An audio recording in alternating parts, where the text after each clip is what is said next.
Okay, hello everyone. Welcome. I see some people trickling in, so thanks so much for joining us. We'll get started in just a minute. As you do join in, if you would like to go into the chat window and just share your name and where you're joining from, and maybe what you're hoping to learn today. What's your goal for today? That would be really great, and that'll be something we can do as we start to let people trickle in, moving from meeting to meeting. I know that everybody's very busy, so thanks for spending a little bit of time with us today. So if you're just joining in, if you wouldn't mind jumping into the chat, just sharing who you are, where you're joining in from, and what you're hoping to learn today. As we do that, my name is Charlie Schreier. I'm the head of marketing at TeamOhana. I'm joined by our two great guests, Amanda Gregg and Todd Sulzinger from Second Front Systems. And so we're going to get to them in just a few moments. But I would just ask that everybody could start to participate in the chat a little bit, and we can go from there. So we'll give it another minute or two before we officially jump in, but make sure you're in the right room. Today, we're going to be talking about building and adapting headcount plans, using scenario planning, real-time spend controls, and really thinking about, moving into annual planning season. What are some best practices that we can take away from this? Actually, maybe what I'll do, Amanda and Todd, I told you that I wouldn't introduce you until a little later, but maybe why don't we do the intros first? And that way you're not just sitting here smiling, but everybody can kind of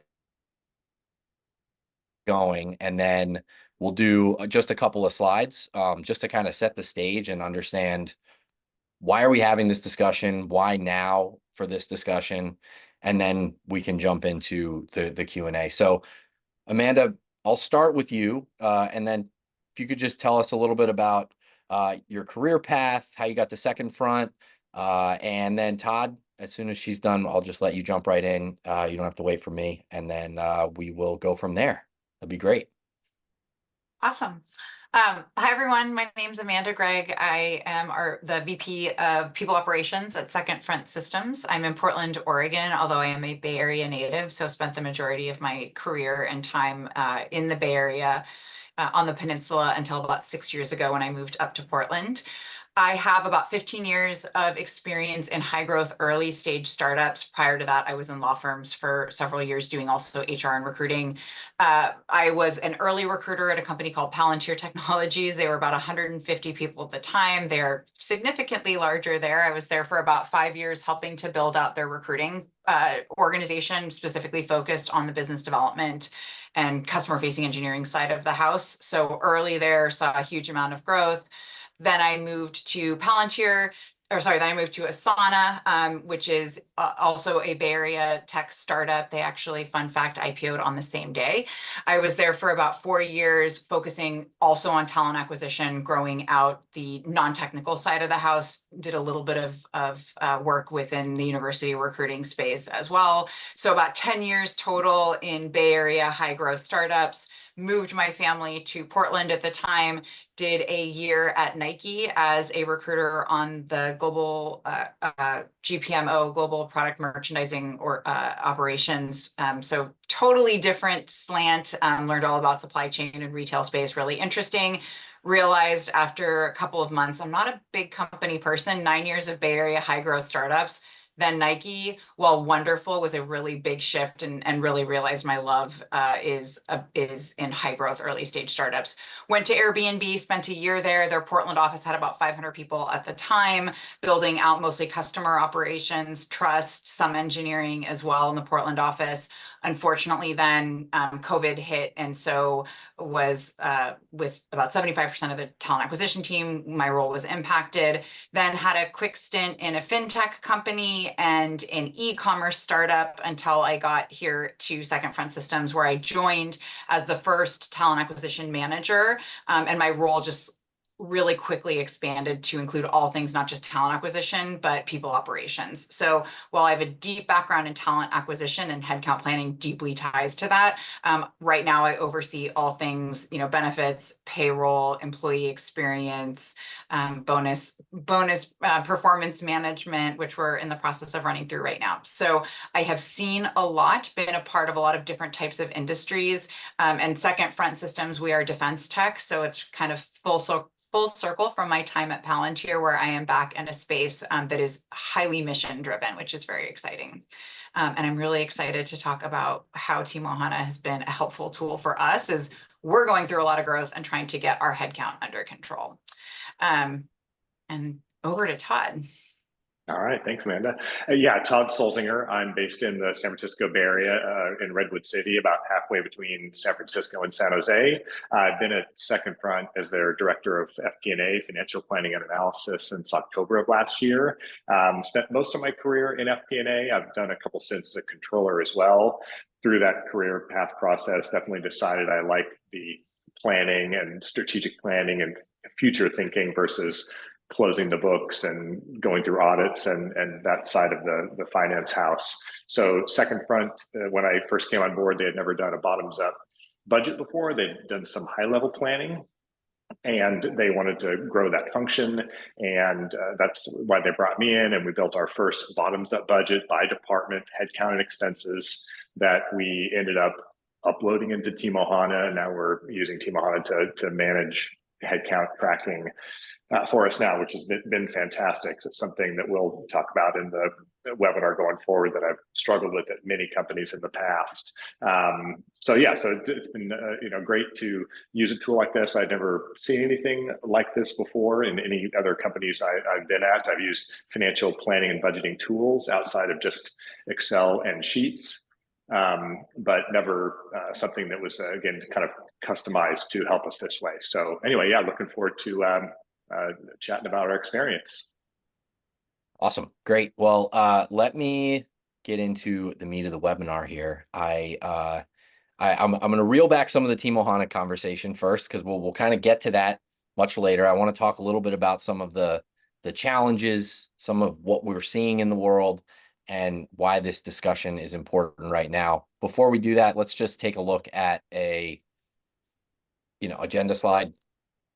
Why this discussion, why now? We'll do some intros like we just did. If you're just joining us, if you wouldn't mind jumping into the chat, sharing a little bit about why you're here, where you're joining from, what are you hoping to learn today? We can help tailor the conversation a little bit better if we understand what are you looking to achieve, what goal are you trying to achieve by being here. Everybody's really busy. It's hard to find time to join things. So you're joining us today. We want to make sure it's helpful for you. So if you wouldn't mind jumping in, sharing a little bit of what your goal is with this webinar would be great. And once we go through, I've got 4 slides, promise. It'll just be short, and it's not going to be a commercial for TeamOhana. It's going to be talking about the broader headcount planning cycle and why we're talking about this. And then we'll get into the fireside chat. We'll talk with Amanda and Todd about some of the challenges that they faced, some of the things that they were hindered around, some of their processes, and then we'll talk a little bit about what it looks like today. So at the end, we'll go through some Q&A. If you do have questions, please enter them into the Q&A box. There's 2 separate things for chat and Q&A. I'll do my best to follow along with the chat to see if there's any questions coming up in there. But if you wouldn't mind going to the Q&A box to enter any of your questions, that would be extremely helpful. Okay, so let's start very high level. This should be a refresher for most people that headcount is the largest expense for most companies, making up around 70% of operating expenses. Now, this isn't, sometimes headcount feels like very vague when we talk about it's the largest expense. It encompasses lots of different pieces. It's not just payroll. There's cost of living increases. We were just talking about promotion and bonus cycles. There's all kinds of different elements that fit within this 70% of headcount spend.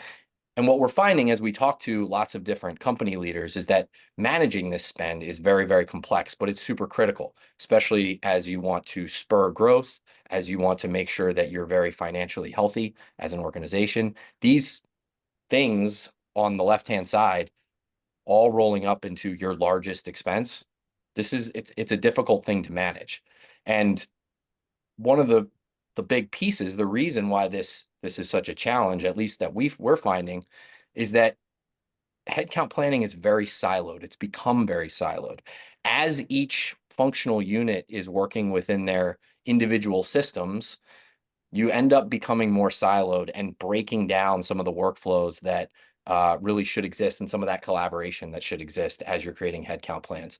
Headcount planning should be collaborative, but it's become very siloed. You know, you've got finance kind of working in their budgeting tools, in their ERP systems like NetSuite, and then they're the spreadsheet whizzes, right? I mean, they're the ones that we look to run all of the different scenarios and understand what the budgets look like and put together models that we can't break when we go into our spreadsheets. And then you've got HR talent looking at different types of systems around the current existing employees, around their future employees, looking at the ATS system, the HRIS, and then the hiring managers trying to build out their own plans. Typically, they're doing that in spreadsheets and then communicating with the other teams via email, via Slack for approvals, for understanding what does my budget look like. And all of this is flying around all at the same time during annual planning cycles, during replanning cycles. And it becomes really, really complex, and it becomes hard to find what is the source of truth for headcount. And that can lead to some bigger challenges like missing financial projections, headcount targets, draining time and resources. Like we've all spent all that time in a spreadsheet kind of trying to match rows, figuring out, okay, is this person, is this that person, and doing that even on a meeting now where multiple people are spending time on that. It's a drain on resources. And I think hopefully everybody's nodding their head just a little bit to understand, okay, I've done this before, I've seen this before. So what could it look like? What are we going to talk about today? We're going to talk a little bit about how to stay on budget. So when staying on budget is a really important element of your goals, how can we make sure that we keep budget variance within the right amount for your company so that we're not overspending, we're not underspending, but we're utilizing our resources in the right ways? How can we streamline some of that work so that we can focus on the more strategic things as part of our job? And we're not just buried in spreadsheets, we're not buried in manual work and manual updates. And thinking about achieving growth ultimately, right? That's why all of our companies are here to grow. And so that both, you know, across headcount, you need people in order to grow your revenue, in order to grow your products, in order to grow those things. It all comes back to people. And so how can we meet those headcount targets so that we can hit the rest of our goals? So these are some of the things that we're going to talk about today. Now, as we've had a lot of conversations with people like yourselves that are on the webinar, we found that most of the companies where headcount becomes like a really strategic business function is when you're in kind of facing down one of two objectives. Either you're accelerating growth demands, like you're growing, doubling headcount year over year. You need to really understand like this forecast, we have these very ambitious goals. We want to go chase down these goals. And as you're doubling, going from a 300 person company to a 600, or even 150 to 300, or 1,000 to 1,500, managing all those moving parts becomes really, really challenging. And it becomes very, very time intensive just to manage that element of growth. So that's like one bucket. I think there's another bucket, which is this very rigorous budget oversight. We have to be very, very agile. We have to be able to understand where are we tracking with our budgets at any given point in time in real time so that we can make a super smart and agile decision in real time about what are we going to do next. So typically companies where headcount becomes a strategic function is one of these two things. Sometimes it's both, but one of these two things. And I'd actually like to pose a question to the audience. I have a quick poll here that I'm going to launch in just a second. I'd love to hear from the audience on which one of these do you feel like your company fits into. So the poll should be out right now. If you wouldn't mind just answering the question, do you feel like you fit into one of those two buckets? Do you feel like you fit into both? And if it's something else, if you don't fit into either bucket, would love to hear in the chat if you feel like, you know, what is that thing that's making you join a webinar around headcount management? Would love to understand that. So we're getting a lot of boths. This is what I was kind of expecting. I think a lot of companies are facing down both. We got to grow, but we can't do it, you know, with budgets unhinged. A few people on just budget oversight being the most important thing, and a few on. So it's actually pretty even across accelerating growth demands, rigorous budget oversight, and both. And so I think, Todd and Amanda, you can correct me if I'm wrong, but I think you would probably fall in the both bucket, if you were to clarify that. That's Yes, true. I said I can't vote, but we are definitely in the both bucket for sure. Okay, that's what I thought. All right, great. Thanks everybody for participating in that. Okay, so that is the end of my spiel, and at this point, I basically want to turn it over to Amanda and Todd, and I'm going to start asking some questions. Just kind of starting with high level. I explained some of the challenges. I'm actually going to stop sharing my screen so we can focus on our panelists here. And Amanda, I'll start with you, because you were the one that actually, kind of we got connected to you first, and not necessarily from a sales perspective, but more so from just hey, you're a talent leader in the space. We'd love to talk to you and learn from you about what are some of the things going on in the space. When we talk about headcount planning, like what were some of the challenges that you had faced either at Second Front or in previous roles that made you say there's got to be a better way to do this? Oh, I mean, so many things. There's so many different ways to kind of break that problem down.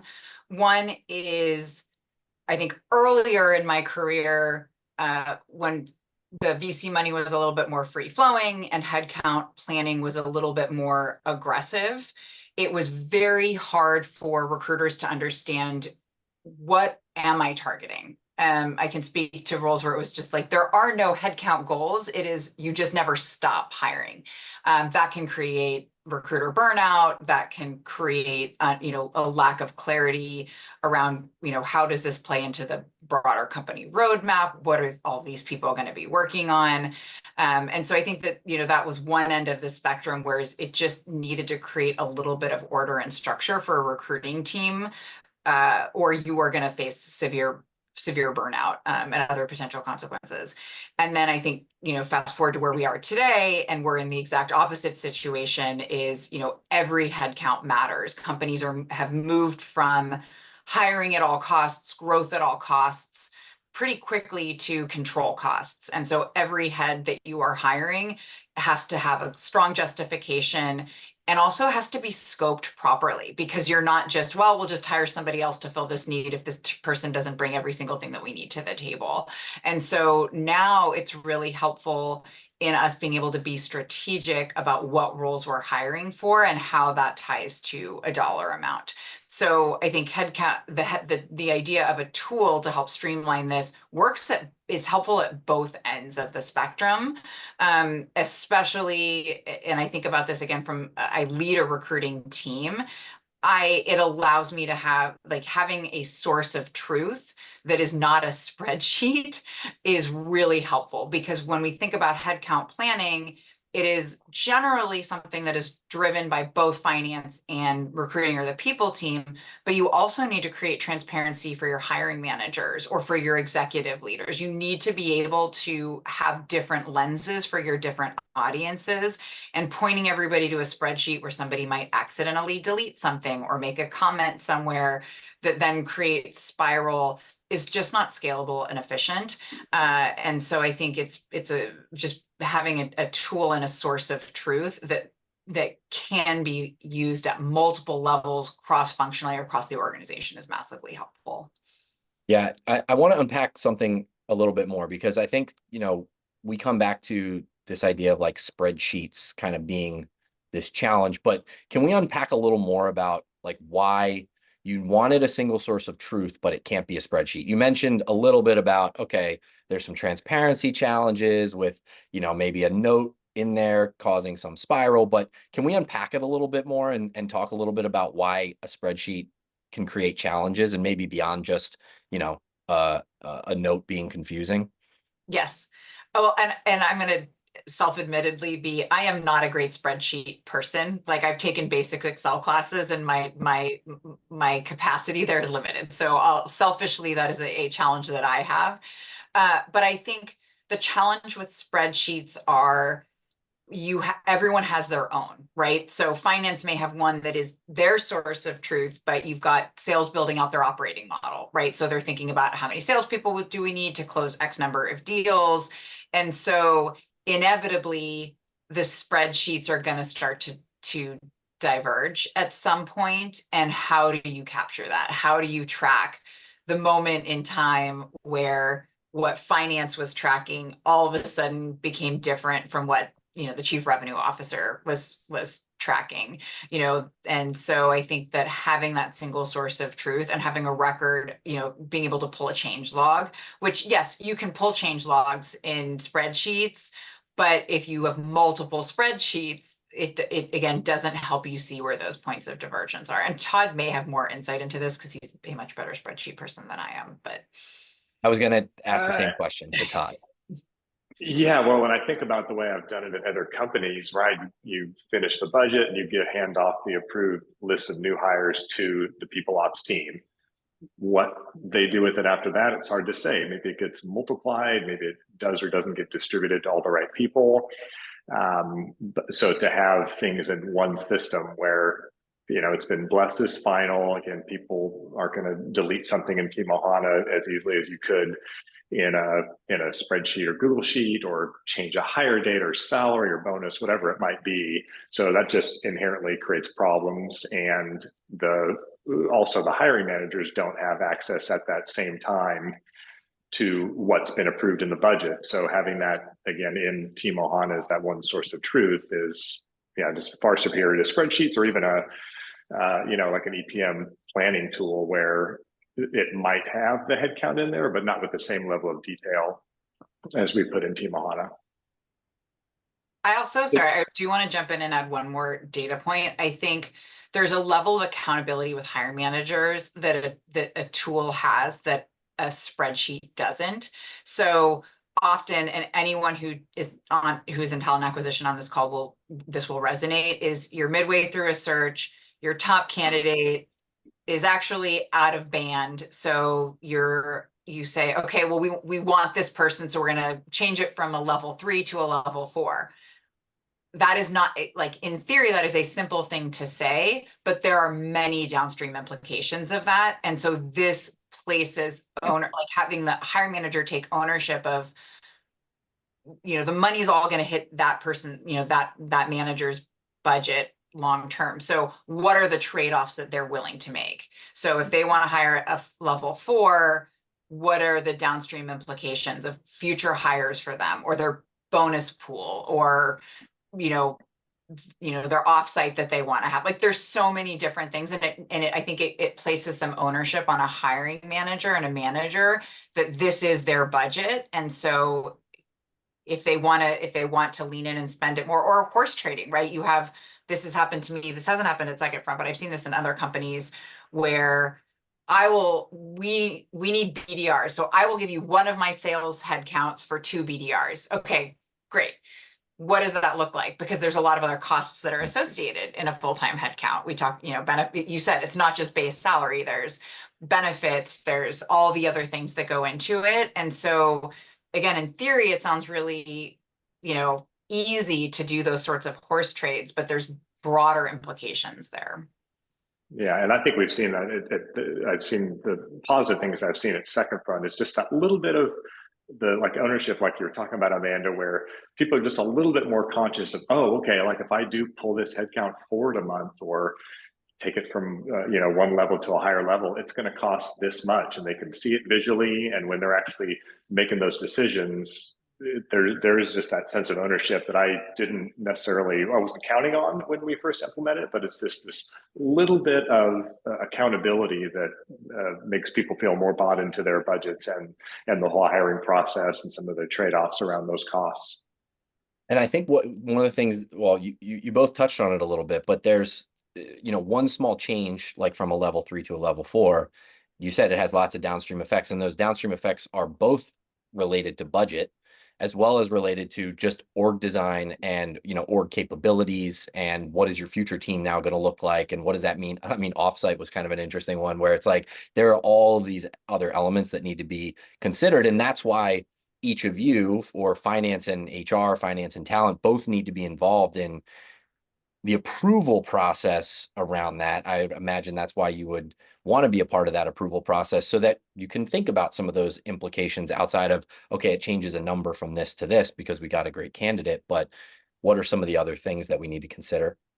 Yeah, and it's given me, as somebody who's not always close to what's happening on the talent side and recruiting, to really be kind of more tied into, oh wow, once we post a position out there at a certain level with a certain title, our recruiting team is going out to look for that, that type of person. If that changes, it changes, like, in the job description, where they search, how they search, what they're asking candidates, and so that's kind of helped me have a better sense or insight into what's happening on the talent side. So I'm hoping that does for our hiring managers as well. Yeah, absolutely. It also ties into a question, Todd, that I wanted to ask you around scenario planning. And I think the L3 to L4 is a good example of putting together a different scenario, right? Where you have this hiring plan, you plan to hire an L3, you found somebody who's a level 4, and you're thinking about, okay, I want to actually go hire this person. What does that look like? There was a way I would say, maybe, like, if we wanted to call it the old way or the traditional way of running a scenario on a headcount plan. Could you walk us through a little bit about, like, what that would look like, the traditional way, on how you would think about putting together, okay, this is what happens if you do this, this is what happens if you do this, putting together those scenarios? Sure. In general, it was really ugly and not very efficient. When I just think about, the spreadsheets that we've used, that we're using at Second Front, or that I've used at other companies, where, you've got hire dates and you might be on the phone with a manager that says, oh, let's push this one out. Let's add this one back in. Okay. What was the number before? Okay, your budget was $1 million. Now it's $1,050,000. Okay, like, write that number down. And just all the back and forth around all those different variables, deleting something, hitting undo, redo, and trying to capture, kind of any multitude of changes in a spreadsheet is just so difficult. I feel like you never get to the right answer, versus giving our managers the ability to go in and make some of those changes and kind of instantly see those impacts. I just think it makes the process go much faster. And by the time I see it, once they've done that scenario work, I can see that it's something that's still going to fall within budget. And if it's not, are there any other trade-offs, or is it a situation where we're going to make an exception because it's a hire that we really need to make? Yeah, I like that you said that, kind of feel like you never get to the right answer. And do you feel, I mean, just to, like, double click on one piece of that, which is, it sounds like in previous, roles where you were building out different scenarios for hiring managers and helping them figure out what are the right decisions, you were sort of the master of the spreadsheet, so to speak, and making all of the little tweaks and changes. And they had to even manually sometimes write down, okay, what is this? What is this? And then you're making changes kind of on the fly, but never really capturing it in one source of truth. Do I have that right? Yeah, I would say so. And, even going and just, again, changing a salary, changing a hire date, it just kind of disappears, unless for every single change you're making a comment or a note, which is time consuming, and nobody really does that. So having that change history, I've gone back to the change history in TeamOhana many times. I've seen, oh, like, why is the salary different than what's in the budget? And being able to track that, either just on active roles or through scenario planning, I think is much more efficient. And it allows, again, the managers to have a little bit more accountability and ownership, versus, again, looking over my shoulder, call me on the phone, hey, let's change a spreadsheet, and then, you save something, and then then you'd have to send that new headcount information to the people ops team. Again, it's in a different format. It could be overriding something they had already. And then invariably, a manager would come back and say, I didn't say that. Like, we didn't talk about that. I wanted to hire this person sooner or later, whatever it might be. So I think that's one of the other problems too, with just doing it in a spreadsheet. I was going to say, and I wanted to ask what happens next, right? Because then you go through this process, this time intensive and sort of manual process with the hiring manager looking over your shoulder on the phone. And then you have to now merge that with the plan that is out and running and out in the world, with the recruiters on Amanda's team. Amanda, what happens, at that point, right? Now you hear about some changes that have happened to the plan. And I'm sorry to get like kind of in the nitty gritty, but this is where the stories are. And like, now what? Like, what happens next after Todd's now said, okay, got to change this? What did that look like, when you were trying to manage these plans manually?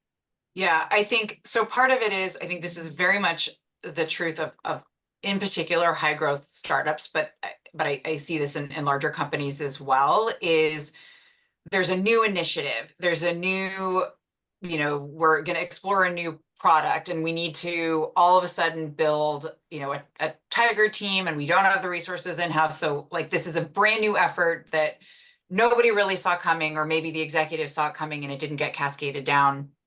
And so what I love about like being able to build out the scenario and then make sure it meets the budget, but there's something about the scenario planning and understanding what the potential new org is going to look like, that from a talent acquisition perspective, because we really do try to partner closely with the business, then we have this visual, like there's a visual org chart piece of it that for me resonates of, okay, so we've got this new pilot product we're going to market with. We don't have the internal engineering capabilities. So we need to build a whole new engineering team to do this.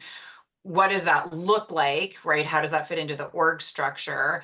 What does that mean from a budget perspective? And then the recruiter and the hiring manager can talk without thinking about, okay, is this budgeted? Can we go do this? That's been sorted with kind of the TeamOhana or whatever tool you're using.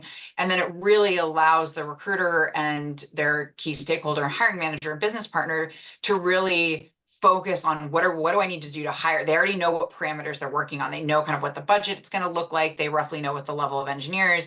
And then that unblocks the recruiter from, oh my gosh, am I even allowed to hire for this? Because what that does is it takes away well, my boss said I could do this, but finance said no. So who is the ultimate approvers? And once it's, in for us, TeamOhana and the source of truth, my recruiters aren't worried about whether or not they can go look, can go launch something. It's approved. We've got sort of the quote unquote paper trail. The hiring manager isn't having to fight for resources. And yes, some of that will happen ahead of time. But I think, again, the scenario, if the recruiters are involved in the scenario planning, they also can start to market map and understand, are these roles that we can recruit for, or they can start to influence comp decisions. Hey, we're looking for, a very specifically niche, data science role. They can get ahead of it and pull some market data and comp data and like map and see who might be there.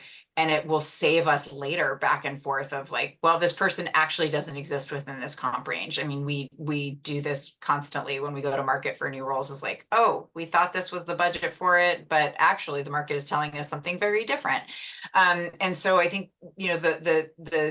the scenario planning lets you do all of that without committing it to plan. And so it allows you to see what's potentially possible. And again, this is where like talent acquisition and hiring managers and finance can all kind of play together in one space. Yeah, and that's good. I mean, that's one thing that we're kind of talking about, how managers can go into scenario planning or how changes in terms of maybe they want to hire sooner or go for a different role. But similarly, after you guys go out to market and find out what candidates are out there and what the market rates are, we've seen that come back where you said, hey, you budgeted X salary for these kind of roles. That's not reality. So let's again kind of bake that into our plan.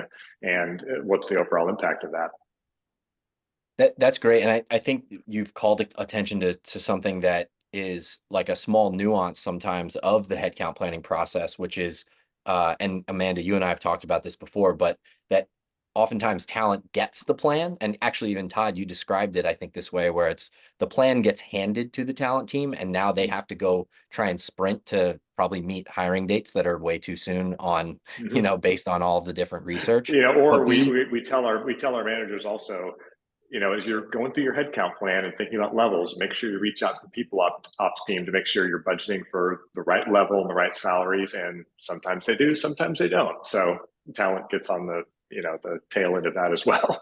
Exactly. And so I think being able to front load that input and that collaboration with the hiring managers so that you can see what are these plans looking like? What's going to be thrown out there in terms of the hiring plan, what the headcount looks like, where we're going to be hiring, what levels, et cetera, so that you can have a sense of how you need to deploy your team. Do I have that right, Amanda? Yeah, yeah. And I'm constantly looking at our plan and okay, where are we behind? Where are we ahead? I think this is the first time we've implemented this year is the first time we've implemented a headcount plan as a company. And I think when we get to well, we're kind of in the midst of some like reforecasting mid-year, and I'm excited to continue to go back and look. Okay, we had anticipated front loading certain roles that we then didn't front load, which is great for budget implications, but it means we had some recruiters that were underutilized for the first half of the year. So, as we do this more frequently as a company, we will get better at it. And right now we're just going to have a lot of learnings to take from it. Yeah, definitely. And you mentioned something in there, and I don't want to necessarily dwell on it, but I do think it's an interesting call out. Maybe Todd, you have some thoughts on this, which is uh, a lot of times when you change different pieces of the headcount plan, you're actually saving money, right? You're pushing out a start date, so you actually are saving the company some money. But if your variance goes too far in one direction, not just overspending, but sometimes even underspending, that can be a problem as well. And I was hoping you might like maybe unpack that a little on, because we've heard from a lot of other, finance teams, like we definitely don't want to underspend either. We can't overspend, but we don't want to underspend either. We want to deploy the resources. So why that opinion? Like why is underspending sometimes a problem as well? Yeah, I've seen that happen at companies before where, there can be a push from the finance side about cost control and where are we saving. And sometimes that, and that permeates itself throughout the company. So there have been situations at companies I've been at where we've been under plan from a payroll standpoint. That's not great because we just have not been able to hire fast enough. There's been more turnover. So it could be that, or it could be that people front loaded their hiring too much. Hey, the fiscal year starts in February and they've got 5 new hires February 1st. Okay, that's probably not that, it's not, they're not going to be able to hire that quickly. So there is situations like that where we just kind of over budgeted versus being more realistic. But yeah, that's a huge impact to the business if we are too far under our payroll and hiring plan that doesn't allow us to hit our goals. And I can't speak to that from like a finance perspective, but from a headcount and team size perspective, if you have a manager who is being very fiscally responsible, and I try to be that personally as well as, thinking about the company's money as my money, is you can leave your teams too lean, and that can lead to burnout. It can lead to, potential future attrition. It can lead to an inability to scale effectively. And so it's a balancing act, right? You don't want to hire too early where you have people that don't have enough work to do, but you also don't want to wait until everything is on fire and then the new hires are truly thrown into a sink or swim situation. And that's a loaded statement, and there's a lot of different components that play into that. But it's like everything. It's very much finding, you're never going to get it perfect, but like kind of staying in sort of that Goldilocks-ish kind of space. Yeah, and I think that's the nice thing about TeamOhana too, just to be able to filter on, something, hires that are past due. If you can filter that by department. Again, we're a smaller company, but I think over time we'd have better data on, like, why is hiring manager X have quite a few positions that are past due? Could it be they're so swamped they haven't had the time to write the job recs and really plan on hiring, or did they just over budget and we'll pick it up in the next cycle? It's a great discussion. I want to move us to the next element of our discussion, which is around, okay, we front loaded a lot of challenges. We talked through a lot of different pieces where headcount planning becomes complex, or, there's accountability issues. Todd, I wanted to go back to you and kind of ask, okay, we talked about what scenario planning looks like in the traditional way. What does it look like now, and how has it how has it changed your process? And if you have like, specific details around that, that would be helpful. And, specifically, how has it helped your communication with, the other teams at Second Front? Sure. Well, when we were talking about spreadsheets and before, there could be simple cases where somebody says, "Hey, I need to, move this person out 1 month, bring this person in. Hey, that's an easy change. Yes, that's approved."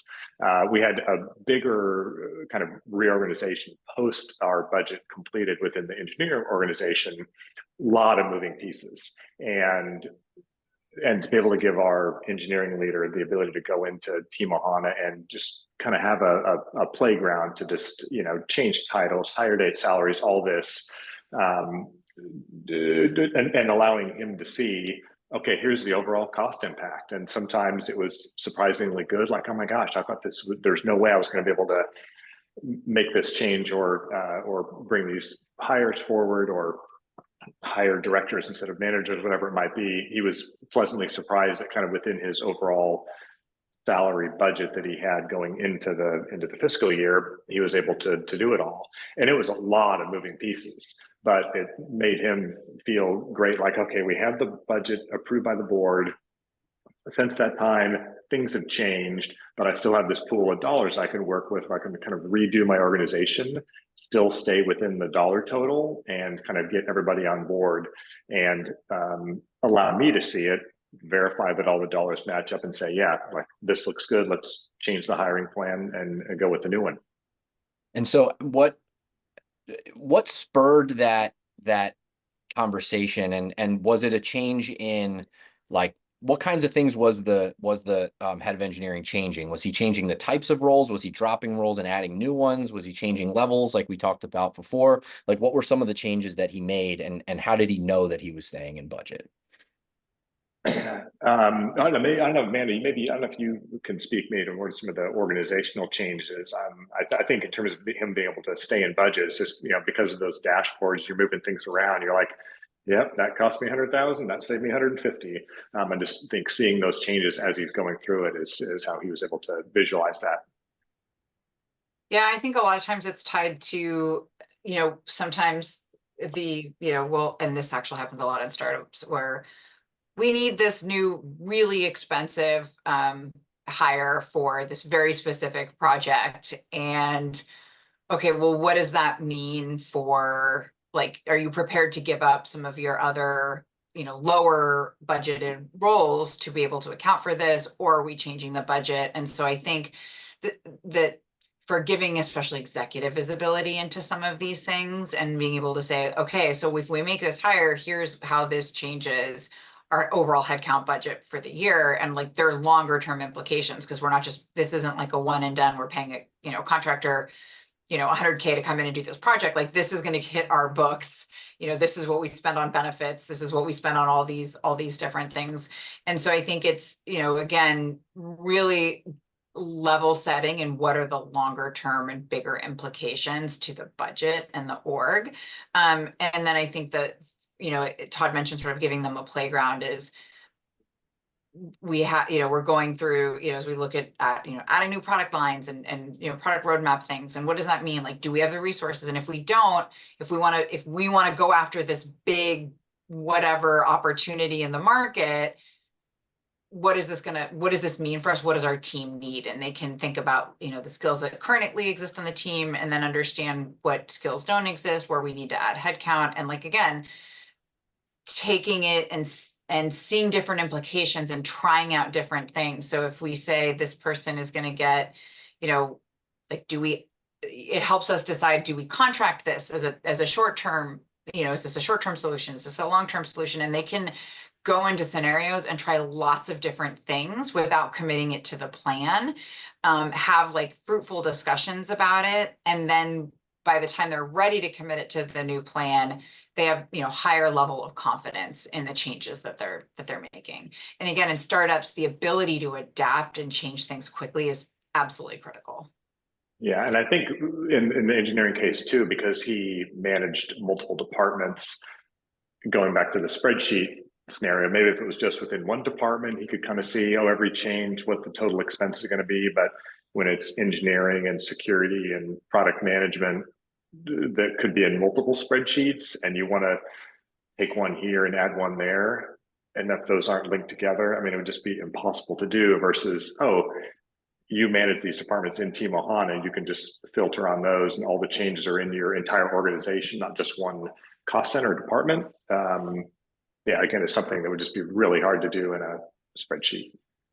So the example that you used with the head of engineering, like how long did that process take where, he went in and created this new scenario and made some changes, sent it along to you and Amanda for, review, collaboration, input, and then final approval? Like general timeline, like, how long did that process take? And how long do you think it might have taken, maybe in a traditional way? I kind of feel like it took a couple weeks, maybe, Amanda. And again, that's not just all that hands-on time. Yeah. Yeah. Yeah, I think it took a couple of weeks. And honestly, I think if we were in traditional spreadsheets, I think it would just sort of never be done. It would be a little bit of like piecemealing it together as we go. Yeah. Yeah. And where you're still, like the spreadsheets are not quite completed. You haven't quite gotten all elements of it, but it's like, well, we got to start moving on this piece and then we'll figure it out later with the rest of it, kind of thing. Yeah, you just move forward without all the data because that's what you do. Yeah, right. Yeah, right. And then my boss, the CFO or the CEO says, "Are we really sure that this is staying within our overall budget?" And be just like, "I don't know. I think so, but I'm not as sure." Yeah. You don't want to be in that position at all. Yeah. When it comes to the budget. So okay, so we are. I had set the webinar for 45 minutes, and we're at time. So we've definitely had a detailed, fruitful discussion. For anybody that's still on the webinar, and I think we can go maybe another 4 minutes. I don't want to cut into everybody's time too much. But if you do have any questions for Todd and Amanda, please drop them into the Q&A box, and we can answer any of those. I do have a few more questions that maybe we can answer in the final few minutes. But for anybody that's out there in the audience still, if we haven't answered anything that you were interested in specifically, please let us know. And so I think, like, let's just try and do more of like a wrap up question. And this was actually a question that was submitting from somebody in the audience, but that also it's a good wrap up question, which is, if you look at the before and after of your headcount process, how has it changed? And I think we've called out a lot of pieces of it throughout some of the stories you've told and throughout some of your experiences. But if you were to sum it up, and Amanda, I'll start with you, and then Todd, I'll let you finish it up, is how have you felt like the headcount process has changed before TeamOhana to after TeamOhana? If I just use one word, it would be accountability. I think there's just better accountability at all levels, both from people operations to finance to department heads and hiring managers. I think that having that one source of truth creates a stronger sense of accountability and unblocks us in a lot of ways.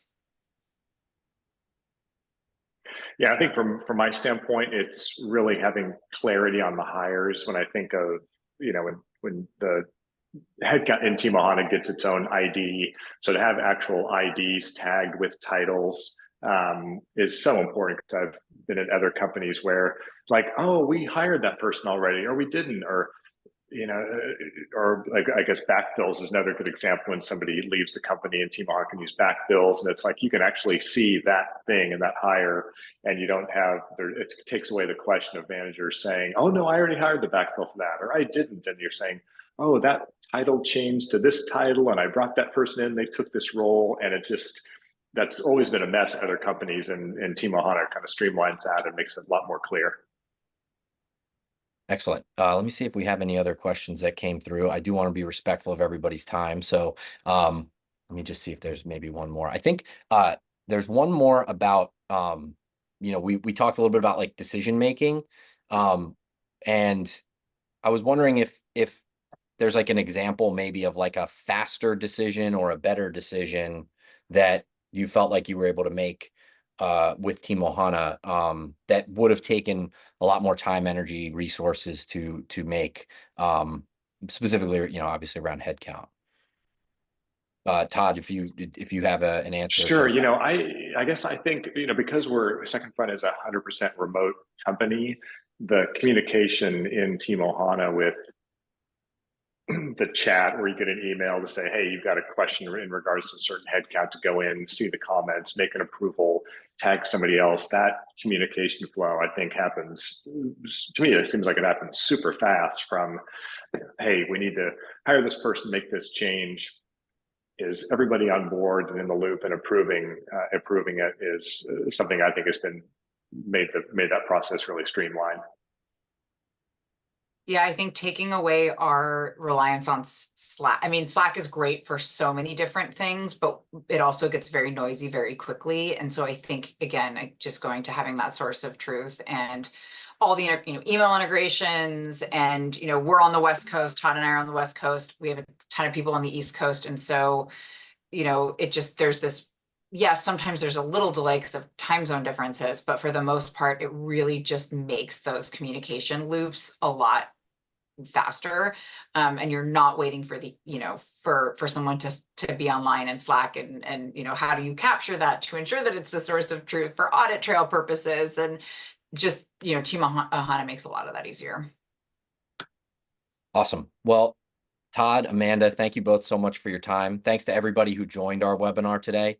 We do run webinars pretty much every month, so stay tuned for the next one that we're going to do in September. And thanks so much for joining us. Have a great rest of your day. Thank you. Thank you.